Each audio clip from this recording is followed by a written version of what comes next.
نحمده ونصلي على رسوله الكريم أما بعد فأعوذ بالله من الشيطان الرجيم بسم الله الرحمن الرحيم إنا أنزلناه في ليلة القدر وما أدراك ما ليلة القدر وقال تعالى قال النبي صلى الله عليه وسلم من قام ليلة القدر إيمانا واحتسابا غفر له ما تقدم ذنبه رواه البخاري وقال تعالى يا أيها الذين آمنوا اتقوا الله حق تقاته ولا تموتن إلا وأنتم مسلمون وقال تعالى إن الله وملائكته يصلون على النبي يا أيها الذين آمنوا صلوا عليه وسلموا تسليما আমরা সকলে একটু দুরূদ শরীফ পড়ি আল্লাহুম্মা সাল্লি আলা মুহাম্মাদি ওয়া আলা আলি মুহাম্মাদ কামা সাল্লাইতা আলা ইব্রাহিমা ওয়া আলা আলি ইব্রাহিম ইন্নাকা হামিদুম মাজিদ আল্লাহুম্মা বারিক আলা মুহাম্মাদি ওয়া আলা আলি মুহাম্মাদ কামা বারাকতা আলা ইব্রাহিমা ওয়া আলা আলি ইব্রাহিম ইন্নাকা হামিদুম মাজিদ। আলহামদুলিল্লাহ, আল্লাহ তাআলার দরবারে অসংখ্য শুকর ও সুজুদ যে আল্লাহ সুবহানাহু ওয়া তাআলা পবিত্র মাহে রমজানুল মোবারক মাস, বরকতময় মাস আমাদেরকে দীর্ঘায়িত 1 বছর পরে দিয়েছেন। সেই রমজানগুলো আমাদের মাঝখান থেকে অতিবাহিত হয়ে চলে যাচ্ছেন। এই রমজানুল মোবারক মাস আল্লাহ তাআলা 3 ভাগে বিভক্ত করে দিয়েছেন। প্রথম ভাগটাকে আল্লাহ তাআলা রহমতের জন্য উন্মুক্ত করেছেন। দ্বিতীয় মধ্য যেই ভাগটা সেটাকে আল্লাহ তাআলা বলেছেন মাগফিরাতের জন্য আমি দিয়েছি। তৃতীয় নম্বর যেটা চলতেছে বর্তমানে, এটাকে নাজাতের জন্য দিয়েছেন। তো এই যে রমজানুল মোবারক মাসটা আল্লাহ তাআলা আমাদের কাছে যে 3 ভাগে ভাগ করে দিয়েছেন, কেন দিয়েছেন আর রোজাটা আমরা পেয়ে কতটুকু সেটার হক এবং নিয়ামত আদায় করতে পেরেছি, সেই বিষয়ে আমরা সংক্ষিপ্ত আলোচনায় চলে যাব। তো রমজানুল মোবারক মাস এটা আল্লাহ তাআলা আমাদেরকে অত্যন্ত গুরুত্বপূর্ণ হিসাবে একটি দিয়েছেন। যেই পবিত্র মাহে রমজানুল মোবারক মাস আমাদের কি দেন নাই, আমাদের পূর্বপুরুষ যারা ছিল তাদেরকেও আল্লাহ তাআলা দিয়েছেন। কিন্তু বনি আদম, আমাদের পিতা আদি পিতা হজরতে আদম আলাইহিস সালাতু ওয়াস সালাম থেকে শুরু করে নবী মুহাম্মদুর রাসূলুল্লাহ সাল্লাল্লাহু আলাইহি সাল্লামের আগ পর্যন্ত আল্লাহ তাআলা যেই রমজানগুলো তাদেরকেও দিয়েছিলেন, কিন্তু সেই রমজানগুলো এই মাহে রমজানের মতো রোজা না। কথাগুলো খেয়াল করে শুনি। এই মাহে রমজানের মতো পূর্বের রোজাগুলো অন্য আম্বিয়া আলাইহিস সালাতু ওয়াস সালাম তার উম্মতদেরকে আল্লাহ তাআলা দেয় নাই। কিন্তু আমাদের সৌভাগ্য এবং কি আমাদের অত্যন্ত খুবই সুন্দর একটি ভাগ্য আল্লাহ তাআলা দিয়েছেন, যেই ভাগ্যতে আমরা কি কি পেয়েছি। প্রথম তো কথা হচ্ছে আমরা শেষ নবীর উম্মত হয়েছি, নবী করিম সাল্লাল্লাহু আলাইহি সাল্লামের উম্মত হতে পেরেছি। যেই নবীর উম্মত হওয়ার জন্য অন্য আম্বিয়া আলাইহিস সালাতু ওয়াস সালামরা আল্লাহর কাছে আরজি করেছেন, আল্লাহ তাআলার কাছে কান্নায় নোরাজারি করেছেন, আল্লাহ তাআলার কাছে বলেছেন, পেশ করেছেন, আল্লাহ আপনি আমাদেরকে নবী মুহাম্মদুর রাসূলুল্লাহ সাল্লাল্লাহু আলাইহি সাল্লামের শেষ উম্মত হিসাবে কবুল করেন। জোরে বলেন সুবহানাল্লাহ। কিন্তু আল্লাহ তাআলা দেখেন, আমরা কখনো কোনো দিন কোনো স্থানে কোনো জায়গায় বলছি যে শেষ নবী উম্মত হিসাবে আমাদেরকে গ্রহণ করেন? কারণ আমরা তো শেষ নবীর উম্মত হিসাবে আসি।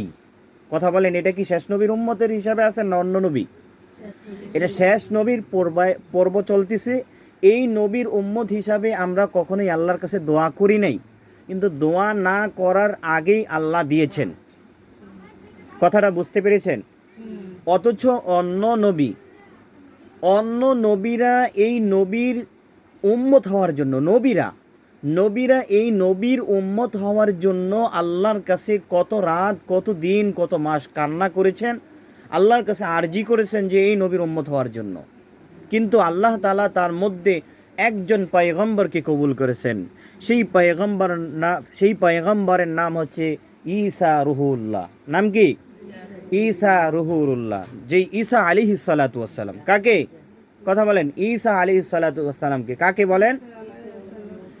এই যে ঈসা আলাইহিস সালাতু ওয়াস সালামকে আল্লাহ তাআলা জমিন থেকে আসমানে উঠায় নিয়েছেন।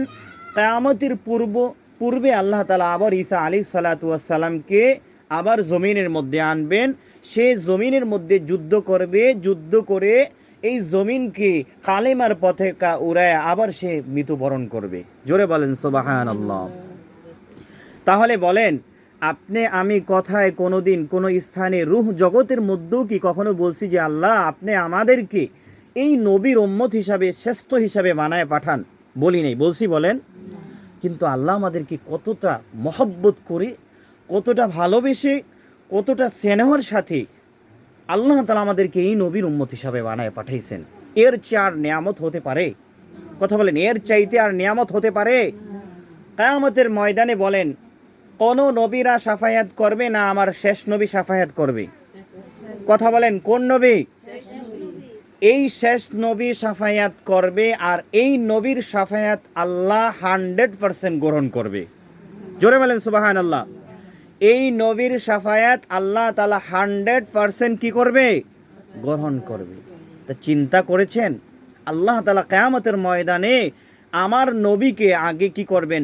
সিরিয়াল দিক থেকে আল্লাহ এই নবীকে পরে পাঠাইছেন, কিন্তু ক্ষমতার দিক থেকে, নিয়ামতের দিক থেকে, সকল দিক থেকে আমার এই নবীকে আল্লাহ তাআলা জিম্মাদারি বেশি বানিয়ে দিয়েছেন। তো এই জন্য আমরা এই নবীর উম্মত হতে পেরে খুশি না বেজার? খুশি। আবারও বলেন আলহামদুলিল্লাহ। এখন আসেন মূল পর্বে। এই নবীর উম্মতটা হয়েছি এটাই আমরা না, এই নবীর উম্মত হয়েই ধন্য হয়েছি এটা না। ধন্যের পর্বটা আবার শোনেন। অন্য আম্বিয়া আলাইহিস সালাতু ওয়াস সালামরা পবিত্র কোরআনুল কারীম পেয়েছে, কথা বলেন? কথা বলে না, আমার সাথে কথা বলতে হবে। অন্য আম্বিয়া আলাইহিস সালাতু ওয়াস সালামরা কোরআন পেয়েছে? না। পেয়েছে? কথা বলেন। অন্য নবীরা কোরআন পাইছে? পায় নাই। তাহলে এই কোরআন আমরা পেয়েছি কার মাধ্যমে? বিশ্বনবী জনাবে মুহাম্মদুর রাসূলুল্লাহ সাল্লাল্লাহু আলাইহি সাল্লামের মাধ্যমে আমরা এই পবিত্র কোরআনুল কারীম পেয়েছি। কথা বলেন ঠিক না বে ঠিক?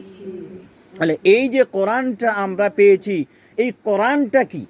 এই কোরআনের আগে অনেক কিতাব, অনেক বই, অনেক হাদিস অনেক ছিল, কিন্তু সব কিতাব, সব বই কি হয়ে গেল? বন্ধ হয়ে গেল। কি আসার কারণে? কথা বলেন, কি আসার কারণে? যালিকাল কিতাবু লা রাইবা ফীহি হুদাল লিল মুত্তাকিন। আল্লাহ যখন পবিত্র কোরআনুল কারীম দিলেন, যালিকাল কিতাব, এটা এই সেই কিতাব যেই কিতাবের মধ্যে বিন্দু পরিমাণ সন্দেহ নাই, যেই কিতাবের মধ্যে বিন্দু পরিমাণ ভুল নাই, যেই কিতাবের মধ্যে বিন্দু পরিমাণ এলোমেলো নাই। এটা একটা মহাগ্রন্থ, নির্ভুল একটি কোরআন আমাদেরকে আল্লাহ তাআলা দিয়েছেন, যার মধ্যে রয়েছে মুক্তি, যার মধ্যে রয়েছে আমাদের সমাজ, যার মধ্যে রয়েছে আমাদের রাষ্ট্র, যার মধ্যে রয়েছে আমাদের সকল জীবনের চলাফেরা, যা কিছু সব কিছু কোরআনের মধ্যে রয়েছে। কথা বলেন ঠিক না বেঠিক? আছে না নাই? জোরে বলেন, আছে না নাই? তাহলে এই কোরআনের মধ্যে সব কিছু রয়েছে। তাহলে এটা সেই বিধান, যেই বিধান আল্লাহ তাআলা নিজ হাতে নিজে আল্লাহ তাআলা বানাইছেন। তাহলে এই যে কোরআনুল কারীম আল্লাহ তাআলা অন্য আম্বিয়া আলাইহিস সালাতু ওয়াস সালামদেরকে দেয় নাই। কথাটা খেয়াল করে শোনেন। অন্য আম্বিয়া আলাইহিস সালাতু ওয়াস সালামদেরকে কোরআন আল্লাহ তাআলা কি করে নাই? দেয় নাই। অথচ আমার নবী মুহাম্মদুর রাসূলুল্লাহ, তার পেয়ে আল্লাহ তাআলা কোরআন নাজিল করেছে। আর এই কোরআন নাজিল করার কারণে আল্লাহ তাআলা 1 মাস রমজান দিয়েছে। জোরে বলেন সুবহানাল্লাহ। এই কোরআন দেওয়ার কারণে আল্লাহ কি করছে? 1 মাস রমজান দিয়েছে। আল্লাহ তাআলা কোরআনুল কারীমের মধ্যে বলেন, শাহরু রমাদানাল্লাযী উনজিলা ফীহিল কুরআন হুদাল লিন-নাসি ওয়া বাইয়িনাতিম মিনাল হুদা ওয়াল ফুরকান ফামান শাহিদা মিনকুমুশ শাহরা ফালইয়াসুম। আমি আল্লাহ তাআলা শাহরু রমাদান, রমজান মাসে পবিত্র কোরআনুল কারীম নাজিল করেছি। আর এই রমজান মাসটা পবিত্র কোরআনুল কারীমের মাস হিসাবে ঘোষণা করে দিয়েছি। এই মাসটা তাদের জন্য হুদাল লিন্নাসি ওয়া বাইয়িনাতিম মিনাল হুদা ওয়াল ফুরকান। আল্লাহ বলেন হুদাল লিন্নাস, গোটা মানুষের জন্য। কিসের জন্য? গোটা মানুষের জন্য আমি আল্লাহ কোরআনকে অনুমুক্ত করে দিয়েছি। ওয়া বাইয়িনাতিম মিনাল হুদা ওয়াল ফুরকান, এই অবাইনাত মিনাল হুদা ওয়াল ফুরকান, এই ফুরকানটা আল্লাহ তাআলা আমাদের সকলের জন্য আল্লাহ তাআলা দিয়েছেন, শুধু মুসলমানদের জন্য না। অন্য ধর্ম অবলম্বী যারা, তারাও যদি কোনো অন্যায় অপরাধ জুলুম ব্যভিচার করে, তাহলে তাদেরও আইন, তাদেরও কথা আল্লাহ কোরআনে লিখে দিয়েছেন। জোরে বলেন সুবহানাল্লাহ। তাহলে এই মাস আল্লাহ তাআলা কি মাস দিয়েছেন? কোরআনের মাস। আর কোরআনের মাস হওয়ার কারণে আল্লাহ তাআলা এই মাসটাকে রমজানুল মুবারক মাস হিসাবে বরকতময় 3 ভাগে বিভক্ত করে দিয়েছেন। জোরে বলেন সুবহানাল্লাহ। তাহলে এই মাসটা আমাদের মাঝখান থেকে বলেন চলে যাচ্ছে না? তাহলে এই মাসের কিছু হক আদায় করা প্রয়োজন আছে না নাই? আছে। ইয়া আইয়ুহাল্লাযীনা আমানু কুতিবা আলাইকুমুস সিয়াম কামা কুতিবা আলাল্লাযীনা মিন ক্বাবলিকুম লাআল্লাকুম তাত্তাকুন। ইয়া আইয়ুহাল্লাযীনা আমানু, হে ঈমানদার গণেরা, যারা তোমরা ঈমান এনেছো। ইয়া আইয়ুহাল্লাযীনা আমানুত্তাকুল্লাহ, যারা তোমরা ঈমান এনেছো, আমি আল্লাহকে ভয় করো। আরেক জায়গায় বলতেছেন আল্লাহ তাআলা।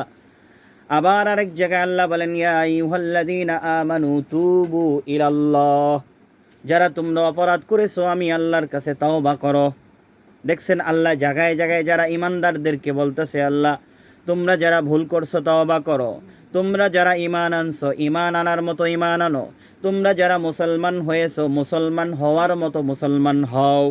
যেই মুসলমান হইলে দুনিয়া এবং আখিরাতে দোনো জাহানে আমি আল্লাহ তোমার জন্য সন্তুষ্ট হয়ে যাব। অমন মুসলমান হওয়া যাবে না যেই মুসলমানের ধারা তোমার কিয়ামতের ময়দান এবং আখিরাত এবং দুনিয়ার জমিনও লাঞ্ছিত, আখিরাতের জীবনও বঞ্চিত। এরকম মুসলমান হওয়া যাবে না। যেই মুসলমান হইলে আমার দুনিয়া এবং আখিরাত উভয় দোজাহানে কামিয়াবি হবে, সেই মুসলমান হওয়ার জন্য আল্লাহ আদেশ করে দিয়েছেন। তাহলে আল্লাহ তাআলা বলেন ইয়া আইয়ুহাল্লাযীনা আমানু কুতিবা আলাইকুমুস সিয়াম, ও ঈমানদার গণেরা, আমি তোমাদেরকে রোজা দিয়েছি। যেরকম করে পূর্বপুরুষ তোমাদের ছিল তাদেরকে রোজা দিয়েছি, কিন্তু তাদের সময় 30 রোজা নির্ধারিত ছিল না।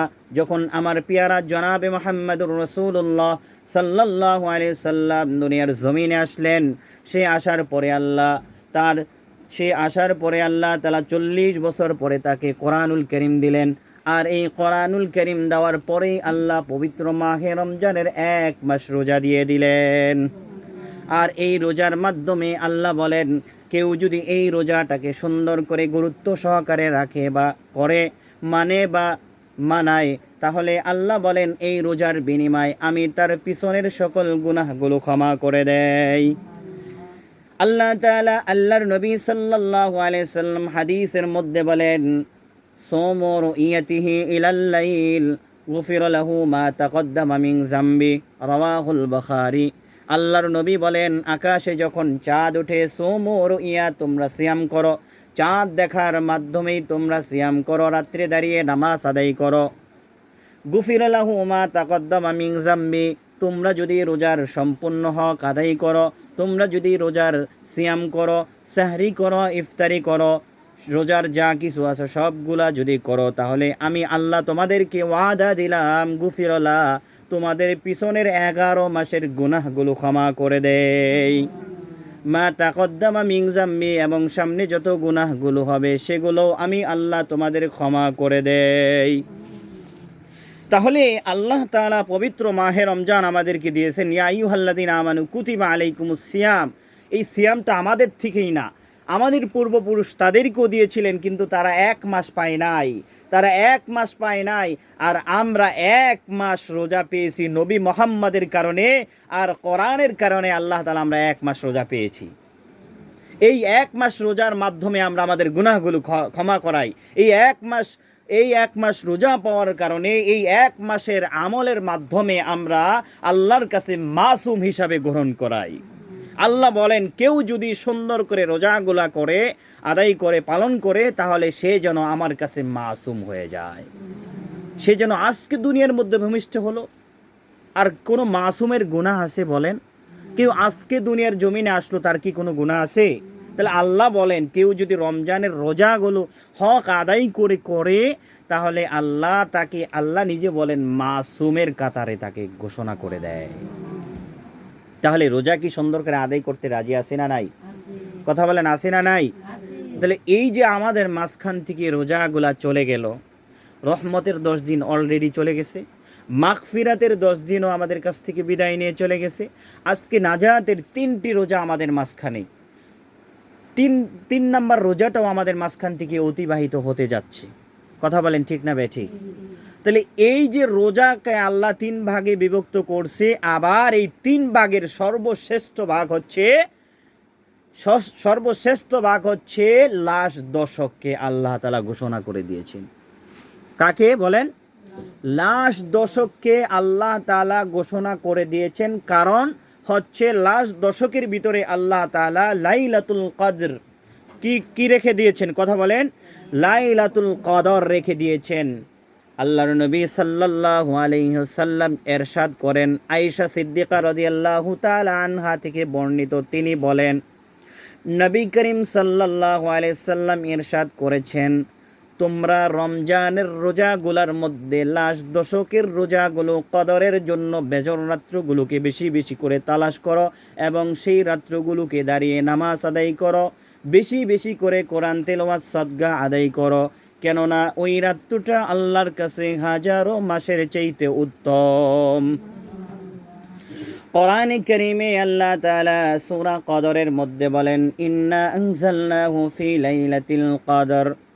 আল্লাহ বলেন, ইন্না আনজালনাহু ফি লাইলাতিল কদর, এটা এই সেই কদরের রাত্র, যে কদরের রাত্রে আমি আল্লাহ তাআলা পবিত্র কোরআনুল কারীম ধারাবাহিকভাবে এক এক করে এক এক পারা করেছি, আর এক এক পারার বদলতে আমি আল্লাহ তাআলা প্রতি পারার বদলতে একটা করে রোজা দিয়েছি, 30 পারার বদলতে 30টা রোজা দিয়েছি, আর এই 30 পারা আমি লাইলাতুল কদরে পুরা ঘোষণা করে দিয়েছি।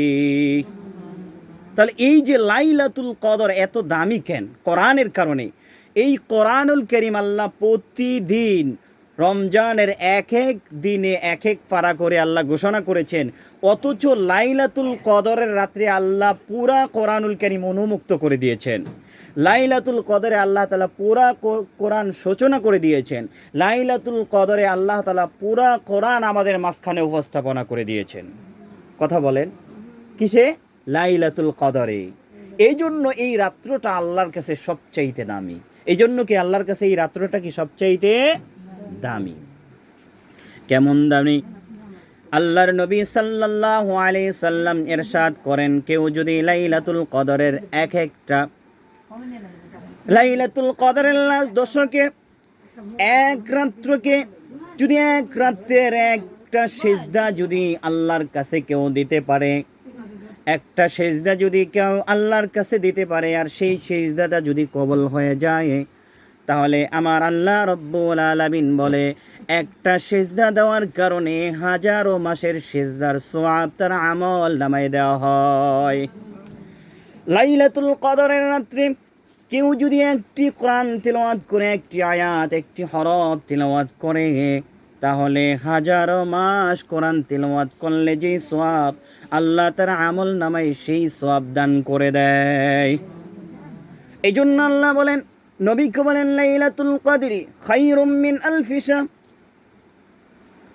আল্লাহর নবী সাল্লাল্লাহু আলাইহি সাল্লাম কি বলেন, হে নবী, এটা এমন একটি রজনী, এটা এমন একটি রাত্র, এটা এমন একটি সময়, এটা এমন একটি মহামান্বিত রাত্র, যেই রাত্রিবেলা আমি আল্লাহ কোরআন নাজিল করে দিয়েছি, আর এই রাত্রে যদি কেউ আমল ইবাদত করে, সে যেন তোর আমল নামার মধ্যে হাজারো মাসের চাইতেও বেশি সওয়াব অর্জন করে ফেলায়। এই জন্য এই কদরের রাত্রে আল্লাহ তাআলা অনেক অসংখ্য গুনাহগার, অসংখ্য জাহান্নামী, অসংখ্য অসংখ্য অপরাধী, অসংখ্য পাপীদেরকে আল্লাহ তাআলা মাফ করে ক্ষমা করে নাজাত দিতে থাকবেন। কি দিতে থাকবেন? আল্লাহ বলেন, এই রাত্রে এমন একটি অস্ত্র আছে, এই রাত্রে এমন একটি দোয়া আছে, কেউ যদি সেই দোয়াটা পাঠ করে, আমি আল্লাহ আমার স্থান থেকে ঠিক থাকি না, আমি আল্লাহ তার এই একটি দোয়ার কারণে আমি আল্লাহ তার জীবনের গুনাহগুলো ক্ষমা করে দেই। জোরে বলেন সুবহানাল্লাহ। সেই দোয়াটা কি আল্লাহর নবী সাল্লাল্লাহু আলাইহি সাল্লাম বলে গিয়েছেন, বলেন আল্লাহুম্মা ইন্নাকা আফুউন তুহিব্বুল আফওয়া ফাআফু আন্নি। কি দোয়া? বলেন আল্লাহুম্মা, আমার সাথে বলেন আল্লাহুম্মা ইন্নাকা আফুউন তুহিব্বুল আফওয়া ফাআফু আন্নি। হইতে পারে দোয়াটা সংক্ষিপ্ত ছোট, কিন্তু আল্লাহর কাছে এই দোয়াটা এতটা মূল্যবান, এতটা দামি, এতটা সম্মানিত, যা বলে আমি শেষ করতে পারবো না। আল্লাহ বলেন এটার অর্থ হচ্ছে এরকম, আল্লাহুম্মা ইন্নাকা আফুউন তুহিব্বুল আফওয়া ফাআফু আন্নি। হায় আল্লাহ তাআলা, আপনি ক্ষমাশীল, আপনি ক্ষমা করতে ভালোবাসেন, আপনি আমাদের গুনাহগুলো ক্ষমা করে দেন। এই 3 বাক্যে আমরা যদি এই দোয়াটা পড়তে পারি, তাহলে আল্লাহ চাইলে ক্ষমা করে দিতে পারেন আমাদের জীবনের গুনাহগুলো। এই জন্য এই রজনীগুলাকে, লাস্ট দশকের বেজর রজনীগুলাকে আমরা খুঁজে খুঁজে কমপক্ষে 2 রাকাত 4 রাকাত নফল নামাজ আদায় করব, 2 থেকে 3 পৃষ্ঠা কোরআন তেলাওয়াত করব। আর কেউ যদি কোরআন তেলাওয়াত না করতে পারে, তাহলে কেউ যদি সূরা ফাতিহা, সূরা নাস, সূরা ফালাক, যেই সূরাগুলা পাঠ করেন, যেই সূরাগুলা পারেন সেই সূরাগুলা পাঠ করেন। কারণ আল্লাহ তাআলা বলেন, পবিত্র কোরআনুল কারীমের এক একটা আয়াত, এক একটা হরফ এই কোরআনের অংশ। কেউ যদি একটি হরফ তিলাওয়াত করে, সেই হরফটি যদি সূরা নাসের হোক বা যেখানেরই হোক, কোরআনের হইলেই চলবে, তাহলে প্রতি হরফ তেলাওয়াত করার বিনিময় আল্লাহ তাআলা তার আমল নামায় রমজান ব্যতীত অন্য মাসে প্রত্যেক অক্ষরে 10টি করে নেকি দান করে দেয়। আর রমজান মাসে আল্লাহ তাআলা প্রতি অক্ষরে 70টি নেকি দান করে দেয়। আর কদরের রাত্রে আল্লাহ চাইলে তার চাইতে আরও বেশি দান করে দেয়। এই জন্য এই কদরের রাত্রিগুলো খুঁজে খুঁজে, এই কদরের রাত্রিগুলো লাস্ট দশকের বেজর রাত্রিগুলো খুঁজে খুঁজে বেশি বেশি করে কোরআন তেলাওয়াত করব। যে আলহামদুলিল্লাহি রাব্বিল আলামিন বলবো, যে আমরা সূরা নাস পারি, কুল আউযু বিরাব্বিন নাস বলবো। আর এইগুলোও যদি না পারি, তাহলে আমরা বিসমিল্লাহির রহমানির রহিম বলবো। এগুলোও যদি না পারি, আমরা কালিমা পড়ব। যে আরবি ধাতুগুলো আছে সেই ধাতুগুলো ব্যবহার করব। এই ব্যবহার করার কারণে আল্লাহর কাছে এই কদরটা গ্রহণযোগ্য হবে, নয়তোবা আল্লাহর কাছে এই কদরটা আপনাদের গ্রহণযোগ্য হবে না। কদর থেকে আপনারা মাহরুম হয়ে যাবেন। এই জন্য এই কদরকে পিছে রাখা যাবে না। এই কদরে যতটুক ছোটোখাটো টুটা ফাটা আমল যতটুক পারেন ততটুকুই করবেন। এই আমল থেকে বঞ্চিত হওয়া যাবে না। আপনাদের মাঝখান থেকে হয়তো বা আর 7-8 দিন পরে রোজা থাকবে না, আবার আগের মতো আমাদের জিন্দিগি হয়ে যাবে, আবার আগের মতো আমাদের সময়টা চলবে হেলায় খেলায় বেলায়। অথচ আমাদের মাঝখান থেকে রমজানটা বিদায় নিয়ে চলে যাবে। আমরা যদি গুনাহ ক্ষমা না করাইতে পারলাম, গুনাহ যদি না মাফ করাইতে পারলাম, এই কপাল এবং এই রজনী, এই রাত্র, এই রমজানগুলো করে কোনো ফায়দা হবে না, কোনো লাভ হবে না, কোনো কামিয়াবি হবে না। এটার বিনিময় আল্লাহ আমাকে দুনিয়ার মধ্যেই দিয়া দিবে, কিন্তু আখেরাতে যাররা পরিমাণ এটার নিয়ামত আমাদেরকে দিবে না। এই জন্য এই কদরকে এতটাই বেশি গুরুত্ব দিব, এই কদরকে এতটাই বেশি গুরুত্ব দিব। কারণ কেননা গুরুত্ব দেব না, কারণ এই কদরটা আমার মাঝখানে 1 বছর পরে আসে। জানি না ফিররা সামনে বছর এই কদর আমার মাঝখানে আসবে কিনা। এই তামান্না, এই আকাঙ্ক্ষা নিয়ে আমার কদর আদায় করতে হবে, কদরের আমল করতে হবে, মনে করতে হবে সামনের বছর আমার হায়াতের জিন্দেগি নাও থাকতে পারে, কিন্তু এই বছরে আমি কদরের একটা রজনীর একটা সময়ও আমি কাজা এবং বাদ দিব না। আমার জীবনে কদর অর্জন করে আমি কদরের ফজিলত আল্লাহর কাছে হাসিল করব। জোরে বলেন সুবহানাল্লাহ। তাহলে এই কদরের রাত্র আমরা বেশি বেশি করে জিকির আদায় করব। সেই জিকিরগুলো আল্লাহ শিক্ষা দিয়েছেন। আল্লাহ বলেন বেশি বেশি করে পড়ো সুবহানাল্লাহ, আলহামদুলিল্লাহ, লা ইলাহা ইল্লাল্লাহ, আল্লাহু আকবার, সুবহানাল্লাহি ওয়া বিহামদিহি, সুবহানাল্লাহিল আযীম। আল্লাহ বলেন এক একটা জিকির আল্লাহর কাছে এতটাই দামি।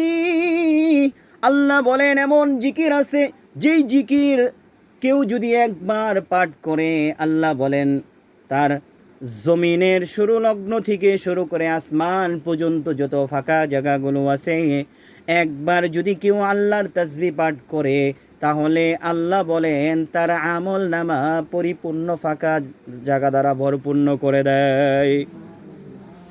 এই জন্য আমরা বলবো সুবহানাল্লাহি ওয়া বিহামদিহি, সুবহানাল্লাহিল আযীম বেশি বেশি করে পাঠ করব। আল্লাহু আকবার, আলহামদুলিল্লাহ, সুবহানাল্লাহি ওয়ালহামদুলিল্লাহ, ওয়ালা ইলাহা ইল্লাল্লাহু, আল্লাহু আকবার।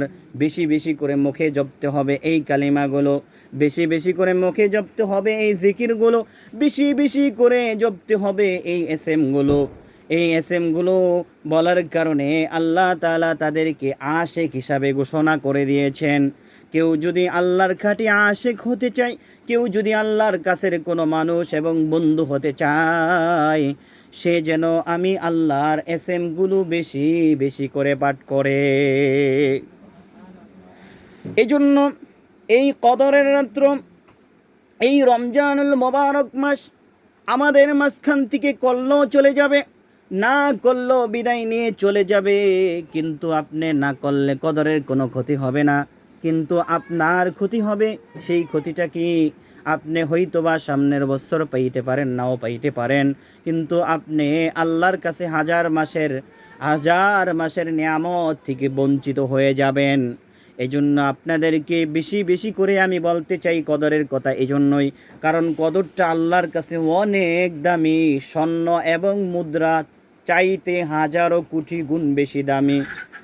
আমরা স্বর্ণকে এত দামি মনে করি, আমরা মুদ্রাকে এত দামি মনে করি, আমরা অন্য যেই সকল জমিনের যা কিছু দুনিয়ার আছে সেগুলাকে দামি মনে করি।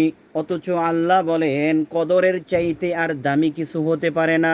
এটার চাইতে আর কোনো দামি কিছু হতে পারে না। এটার চাইতে আর কোনো কিছু তুলনাও করা যাবে না। কদর এতটা বেশি দামি, কদর এত বেশি দামি। আল্লাহ বলেন এই কদর দামি করেছেন, আর এই কদরটা যে আমল করবে তাকেও আল্লাহ কিয়ামতের ময়দানে দামি করে দিবেন। এই জন্য মাহে রমজানুল মোবারক মাস আমাদের কাছ থেকে অতিবাহিত হতে যাচ্ছে। এই মাহে রমজানুল মোবারক মাস আমাদের মাঝখান থেকে চলে যাবে, কিন্তু মাহে রমজানুল মোবারক মাসে যত ত্রুটিগুলা করছি, যত ভুল ত্রুটিগুলা করছি, যত গুনাহগুলা করছি, আল্লাহর কাছে এখন ক্ষমা চাইতে হবে, আল্লাহর কাছে মাপ চাইতে হবে। আল্লাহুম্মা গফিরলি হাইয়ি, আল্লাহুম্মা গফিরলি, আপনি আমাকে ক্ষমা করে দেন। আমি গুনাহ করেছি জমিন থেকে আসমান পর্যন্ত, আসমান থেকে জমিন পর্যন্ত, পা থেকে মাথা পর্যন্ত আল্লাহ গুনাহ করেছি। গুনাহ কবিরা, গুনাহ সগীরা, গুনাহ জাহিলি, গুনাহ বাতিনি, এমন কোনো গুনাহ বাকি রাখি নাই। দেখা না দেখা, দেখিয়া না দেখিয়া, শয়নে স্বপনে, ইচ্ছাকৃতভাবে বা অনিচ্ছাকৃতভাবে অনেক গুনাহ করেছি। আল্লাহ, আপনি আমার গুনার দিকে না তাকাইয়া আমার এই কদরকে কেন্দ্র করে, রমজানকে কেন্দ্র করে আমার গুনাহগুলো ক্ষমা করে দেন। এই কথা বলে আল্লাহর কাছে বেশি বেশি করে কান্না করতে হবে। শেষ রজনীতে আল্লাহর কাছে বেশি বেশি করে কান্না করে আমার গুনার ক্ষমাগুলো চাইতে হবে। আমি কি গুনাহ করেছি জানি সব, আল্লাহর কাছে আমি সেগুলা বলবো, আর আল্লাহর কাছে কান্না করব। আর আল্লাহর কাছে যদি কান্না না আসে, কান্নার ভাঙ করব, ভাঙ করে আল্লাহর কাছে ক্ষমা চাইব। নিশ্চয়ই আল্লাহ ক্ষমাশীলদেরকে ভালোবাসেন, আল্লাহ ক্ষমা করতে ভালোবাসেন। কারণ আল্লাহ কোরআনে কারিমে বলেন, ইয়া আইয়ুহাল্লাযীনা আমানু তুবু ইলাল্লাহ তুবু ইলাল্লাহি তাওবাতান নাসুহা। ইয়া আইয়ুহাল্লাযীনা আমানু, হে ঈমানদারগণেরা, তুবু ইলাল্লাহ, তোমরা আমি আল্লাহর কাছে তওবা করো, তওবা করার মতো করো, এমন করে তওবা করো শেষ রজনীর মধ্যে কান্না করো তুমি কি গুনাহ করেছ, সেই গুনার দিকে তাকাইয়া আমি আল্লাহর কাছে গুনগুন করে কান্না করো আর বলো, মালিক আমাকে ক্ষমা করে দাও। এই গুনার জন্য আল্লাহর কাছে ক্ষমা চাইতে হবে। তুবু ইলাল্লাহি তাওবাতান নাসুহা, পরিপূর্ণভাবে মন থেকে নসিহত করতে হবে। যেই গুনায় কাবিরা করেছি, এমন গুনাহ করেছি, সেই গুনার দিকে তাকাই আল্লাহর কাছে ইস্তিগফার বলে তো এমন তওবা করতে হবে, তওবা করে আর গুনাহ করা যাবে না। আল্লাহ চুরি করেছি, আল্লাহ ডাকাতি করেছি, আল্লাহ মিথ্যা কথা বলেছি, আল্লাহ শাকায়াত করেছি, আল্লাহ শিরকি করেছি, আল্লাহ বেদাতি করেছি, আল্লাহ এমন কোনো গুনাহ বাদ রাখি নাই। আল্লাহ তুমি আমার তওবার বিনিময়ে সকল গুনাহগুলা ক্ষমা করে দাও। আল্লাহ বলেন, কেউ যদি আল্লাহর কাছে ক্ষমা চাওয়ার মতো চাইতে পারে, আমার আল্লাহ কসম করে বলেন তার জীবনের সকল গুনাহগুলো আমি ক্ষমা করে দেই। এই জন্য আমরা গুনাহ করব, কিন্তু আল্লাহর কাছে ক্ষমা চাইতে হবে। আল্লাহর কাছে কি চাইতে হবে? আল্লাহর কাছে ক্ষমা চাইতে হবে পরিপূর্ণভাবে। আল্লাহ গুনাহ হয়ে গিয়েছে, আল্লাহ সংসার আছে, আল্লাহ কাজ আছে, আল্লাহ বিভিন্ন কাজের মধ্যে জড়িত ছিলাম, যার কারণে নামাজ টাইম মতো পড়তে পারি নাই, আল্লাহ রোজা টাইম মতো করতে পারি নাই, আল্লাহ গুনার কাজের মধ্যে জড়িত হয়ে গেছি। আর আল্লাহ বলেন আমার বান্দারা বিভিন্ন কাজে জড়িত থাকবে আর বিভিন্ন গুনার মধ্যে জড়িত থাকবে, কিন্তু যদি সে তওবা করে, যদি সে ক্ষমা চায়, তাহলে আমি আল্লাহ তাকে মাসুম হিসাবে গ্রহণ করে দেই। তাহলে এত নিয়ামত আল্লাহ দিয়েছেন। আল্লাহ বললেন মাহে রমজান দিয়েছি, পবিত্র মাহে রমজানে আল্লাহ 1 বছরের গুনাহ ক্ষমা করে দেয়। আল্লাহ বলেন মাহে রমজানের লাস্ট দশকে আল্লাহ কদর দিয়েছেন, সেই কদরে অনেক নিয়ামত আল্লাহ দান করে। এত কিছু দেওয়ার পরেও যদি আপনি আমল না করেন, তাহলে সেটার সেই কাফফারা এবং সেটার দায়ভার কি আপনি নিজেই। কারণ আল্লাহ আপনাকে দিয়ে দিয়েছেন, আল্লাহ আপনাকে বুঝাইছেন, আল্লাহ আপনাকে বারবার বুঝাইতেছে, আল্লাহ আপনাকে বারবার ডাকতেছে, কিন্তু আপনি আল্লাহর থেকে গাফেল হয়ে যাচ্ছেন। এজন্য কাজেই আমাদের মাঝখানে যেহেতু রমজান আসছে, রমজানের হক আদায় করতে হবে। রমজানে কি আদায় করতে হবে বলেন?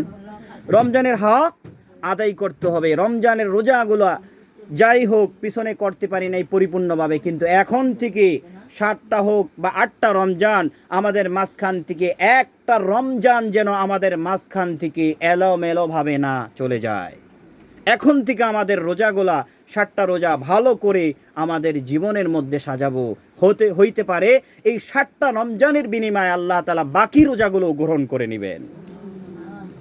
আসেন, আল্লাহ তাআলা বলেন কেউ যদি রমজানের মধ্যে গুনাহ করে ফেলায়, কেউ যদি রমজানের মধ্যে অপরাধ করে ফেলায়, কেউ যদি রমজানের পরিপূর্ণ হক আদায় না করতে পারে, আল্লাহ বলেন সেই রমজানের কিছু কাফফারা আছে, সেই কাফফারা দিলেই রোজার হক আদায় হয়ে যায়। সেই হকটা হচ্ছে, আল্লাহ বলেন তোমরা রমজানের রোজাগুলো যদি এলোমেলো করে ফেলাও, তাহলে যেন তোমরা ফাফিদিয়াতিন তুআমু মিসকিন, তোমরা তোমাদের মিসকিনদেরকে কিছু আমি আল্লাহর রাস্তায় ফিদিয়া দিয়া দাও। জোরে বলেন সুবহানাল্লাহ। কি দিয়ে দাও? কথা বলেন, কি দিয়ে দাও? ফিদিয়া দিয়ে দাও। ফিদিয়া মানে ফেতরা। ফিদিয়া মানে কি? ফেতরা। এই জন্য ফিদিয়া দিয়ে দেন, ফিদিয়া দিয়ে দেন। ফিদিয়া এমন একটি আমল, কেউ যদি গুনাহ করে ফেলায়, কেউ যদি রমজানের রোজাগুলো আদায় না করতে পারে, আল্লাহ বলেন ফিদিয়া দেওয়ার মাধ্যমে আল্লাহ চাইলে সেই ফিদিয়ার কারণে আল্লাহ তার রোজাগুলো পরিপূর্ণ সওয়াব দান করে দেয়। তাহলে এই ফিদিয়া আল্লাহ তাআলা আমাদেরকে শিখিয়ে দিয়েছেন। এই ফিদিয়া বর্তমানে আমাদেরকে আল্লাহ তাআলা বলেছেন তোমরা ফিদিয়া দাও, গরিবদেরকে দাও। অর্থাৎ জাকাত যারা খাইতে পারবে, জাকাত যারা আদায় করতে পারে, জাকাত যারা খায়, জাকাত যারা জাকাতের টাকাগুলা খাইতে পারে, তারাই ফিদিয়া খাইতে পারবে। তারাই কি? ফিদিয়া খাইতে পারে। তো বর্তমানে জাকাত এবং ফিদিয়ার বিষয়টা, ফিদিয়ার বর্তমানে সর্বনিম্ন যে একেবারেই গরিব, কেউর কাছে টাকা পয়সা ধন দৌলত গাড়ি বাড়ি নারী শাড়ি এগুলা নাই, কিন্তু তার চলার পথে সামথিং অল্প কিছু যদি টাকা থাকে তার জন্য ফিদিয়া ওয়াজিব হয়ে যায়।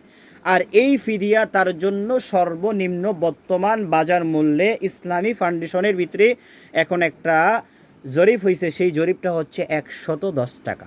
কত টাকা বলেন? আবার বলেন কত টাকা? আবার বলেন কত টাকা? আর সর্বোচ্চ হচ্ছে 2805 টাকা। সর্বোচ্চ কি? আবার বলেন সর্বনিম্ন কত? 100। আরেকবার বলেন সর্বনিম্ন কত আর সর্বোচ্চ কত?